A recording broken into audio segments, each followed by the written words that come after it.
Dwelling in the faith lane with Christine Atalinda.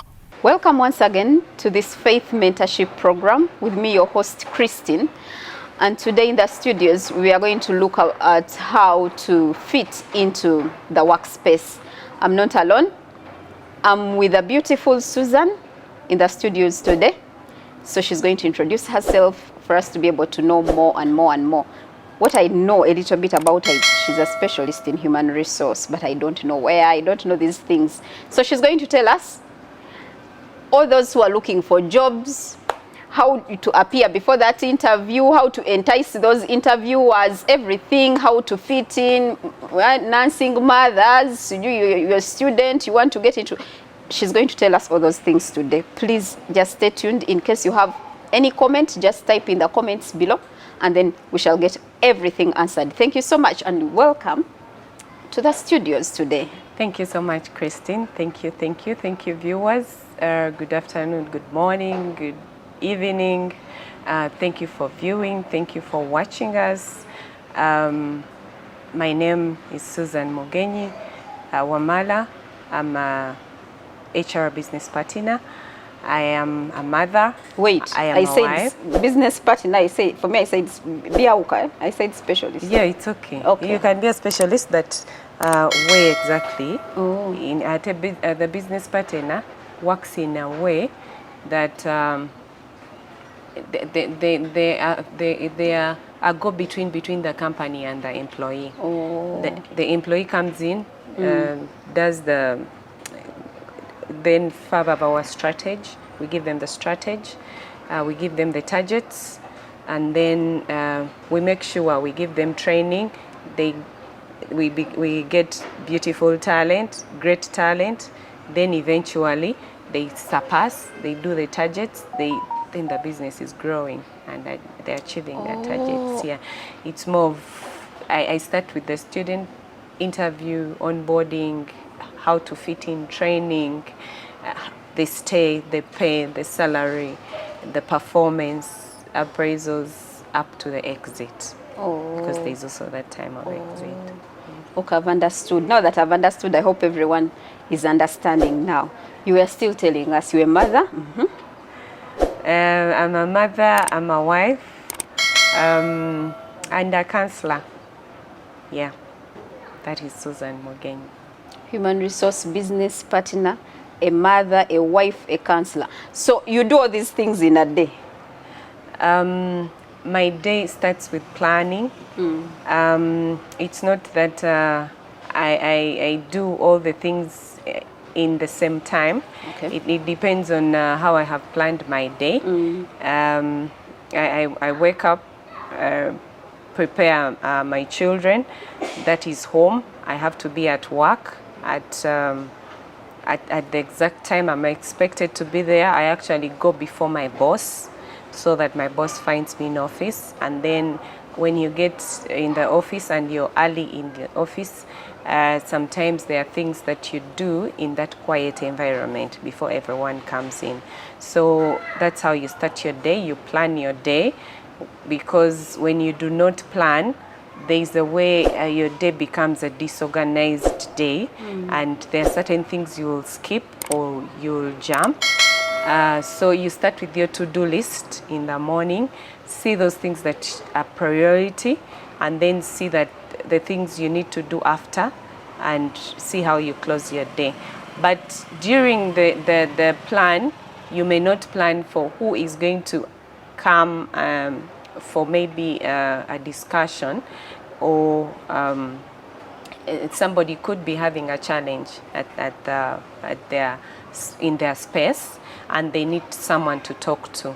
Yeah, being a business partner, I still have to attend to such people, especially now that I am at work, and that's one of the duties I have to play. I ensure staff get the guidance they need to get, because if you play your part as a business partner, there's a way employees feel the engagements, the guidance, Yeah, and it helps in their performance. So during the day, I'm interacting with staff, I am working on what I have to work on.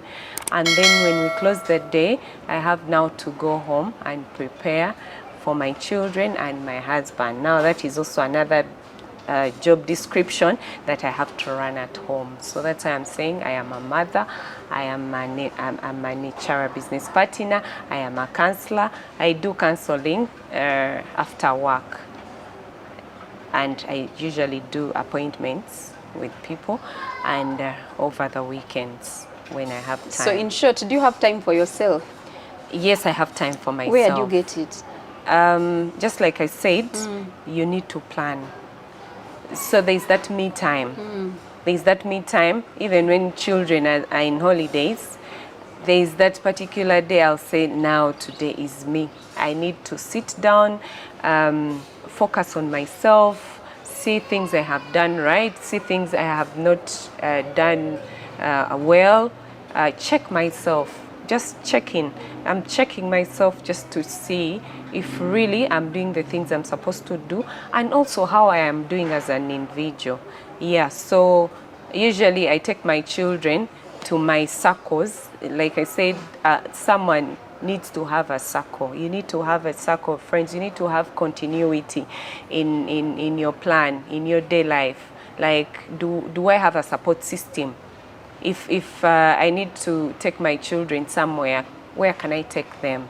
Can I take them to my sister, to their grandmother, to their grandfather, yeah, to maybe any other family members, or to a friend, a trusted friend. So I will take my children to a particular place, and then my husband, of course, he maybe has gone to work. I'm on leave. I have asked for a day off, or I'm on just leave, annual leave. Then I will go out, sit somewhere, maybe at a hotel, maybe at a beach, and sit down, have something, a snack, sip something. Simply to relax. Just to relax myself, see another environment, away from home, from work, from church, from other people. In the morning you're working, early morning you wake up to prepare your children. They go to school, you prepare, go to school, go to work, then work, you're meeting. After work, you're counseling people. After counseling, then you go back, you prepare your children, when do you prepare yourself? Now, these are some of the things that we are always asking ourselves. Okay. So many people ask themselves, now, what if I start working? And so many people have gone away from having babies, having families, because they're like, I cannot handle being a mother and this work. Okay. I cannot handle being a mother, and then I have to, to upgrade with my studies. Okay. I will not be able to handle. So I'm just wondering, because the way you've mentioned your schedule, it looks like, in short, someone is becoming like a slave to work. At home, you're working. Even at work, you're working. Okay. Apart from you, when you get to those days, because you will not go to the beach or the hotel every day. No, it's not every day. So where is your time? In this everyday life, where is your time? Maybe the viewers, I'll take you back a little. Usually most of the people do the planning for the week on Sundays or Saturdays, depending on where you go to church. So I will prepare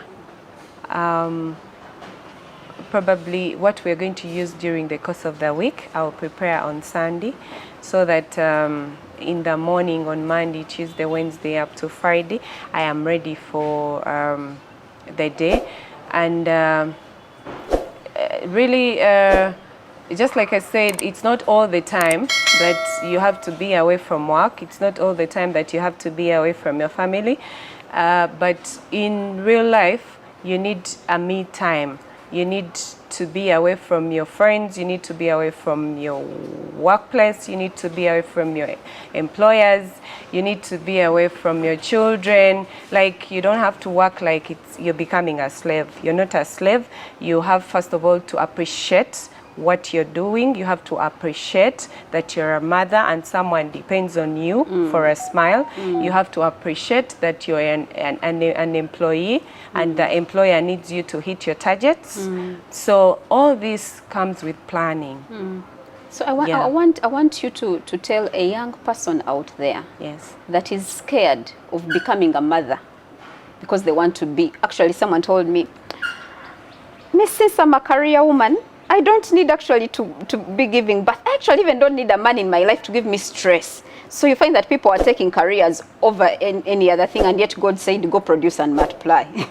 Okay. So I don't know how we are going to multiply when we are in this situation. Why am I dwelling on this? Like the way you've introduced this entire thing, you're still a mother above all, above everything. This busy, and I'm not reading stress on your face. Okay. And yet you're still a mother. Okay. So I just want you to talk them back into their senses. Okay. So many people, actually a certain friend of mine was like, I'm going to make enough money until I can have my baby get into an incubator. Dwelling in the faith lane with Christine Atalinda. So you've mentioned all these things, and within me, I'm getting a little worried, and maybe someone out there could be having the same issue. Okay. Yes, about what to do. How will they really be able to perform in all these angles? Because in your statement, you've shown like you're working at work, and still when you go back home, since you're a mother, a wife, you're still working. Okay. So I'm just wondering, when do you rest? Apart from these days when you go to the hotels and which, because you not go there on a daily. Okay. But when do you rest? When do you have your me time? Maybe to remind the viewers, work was mentioned about in Genesis 2:15, where Adam was given Eden to work in it. And then the same Bible talks about marriage, and that the man will leave his home and then go and find a wife and then be and start a home. So in all we do, we are serving. When you're at work, have that in mind behind you, that you're serving, and God's excellence has to come out in your work. When you're in marriage, it's a service. You need to make someone else be passionate about it. Do not make marriage a place to abuse. Yeah. So when you're in a marriage, it's a service. When you're at work, you're serving. When you're looking after your children, you're serving. So when do you rest? So all this has to be, you have to have the passion for you to deliver. Okay. You have to like what you do. It's just like preparing food. If you prepare food with your with passion, it will still come out nice. Very nice. Okay. If you go into your marriage and you're working as a wife is supposed to work, then you're going to appreciate your marriage and you're going to like your marriage, and your environment will be nice. Now, when your marriage is a beautiful place, then even when you go to work, you're not stressed. You're not stressed. You're eager to work. And you're not going to be at work the entire day. You're going to be at work for certain hours. 8 hours. During the working hours, you have breaks. There's break time, there's lunch time, and that is time you need to talk to your colleagues, chat a little, have your lunch, go back to work as you plan to go home. Yeah, but even at home, you should have support systems, just like I said. You could have a helper, and we need to appreciate them because they are people that take good care of our homes, and they are the mothers when we are away. Once we appreciate that, things will be okay. So in all this, we have challenges. We have we meet different challenges along the way, but challenges is 10% is just the challenges we are facing, but the 90% is how you react To the challenge. to the challenges. Okay. So it is your perception that will give you a solution for all the questions you should be having. But I'll not say that we do not meet challenges. We meet the challenges, but how do you react to them, how you resolve them, how you're challenged, it really matters. It doesn't have to sweep you off the ground. You need to know how to build resilience. Yeah, we will have challenges at work, we'll have challenges in our marriages, and challenges come sometimes because we've not delivered what we are supposed to deliver. But they should be, you should really try to engage other people, how they do it. You need to read. There's also time for reading. Yeah, you need to read because you need the knowledge. And you need to pray. And you need to pray. Then you need to do church services.